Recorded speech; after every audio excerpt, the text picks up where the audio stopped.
एक प्रश्न पूछा जा रहा है कि शून्य जो है सम है या विषम है।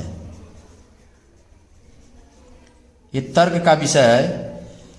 जैसा कि हम लोग जानते हैं कि जिस संख्या में हम 2 से भाग करें, जैसे 2 हो गया, और संख्या जो है पूरी पूरी विभाजित हो जाए, जैसे 8 हो गया, संख्या पूरी पूरी विभाजित हो जाती है, तो उसे हम सम संख्या कहते हैं। या जिस संख्या के अंत में 0,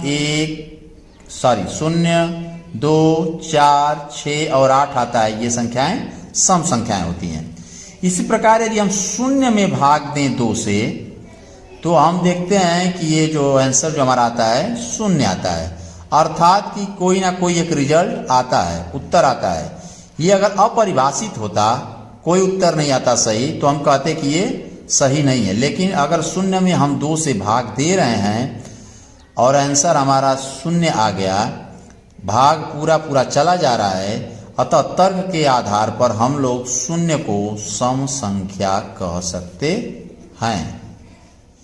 एक और तार्किक लेवल है कि हम जानते हैं कि किसी भी सम संख्या से 2 घटाने पर जो संख्या प्राप्त होती है वो सम होती है, या किसी भी सम संख्या में 2 जोड़ने पर जो संख्या प्राप्त होती है वो भी सम संख्या होती है। जैसे 8 सम संख्या है, हम 2 घटाए 6 आया, तो ये 8 भी सम संख्या है, 2 घटाने पर प्राप्त संख्या 6 भी सम संख्या है। इसी प्रकार 10 सम संख्या है, इसमें यदि हम 2 जोड़ रहे हैं तो प्राप्त संख्या 12, 10 भी सम संख्या है, 2 जोड़ने पर 12 मिला, ये भी एक सम संख्या है।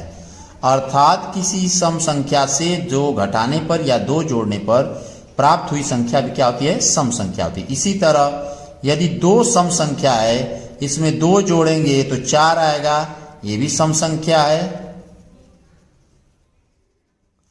इसी प्रकार अगर इसी 2 में से हम 2 घटाएं तो जो रिजल्ट आएगा वो भी जो है सम संख्या होनी चाहिए तार्किक आधार पर। इसलिए हम कह सकते हैं कि शून्य जो है एक सम संख्या है।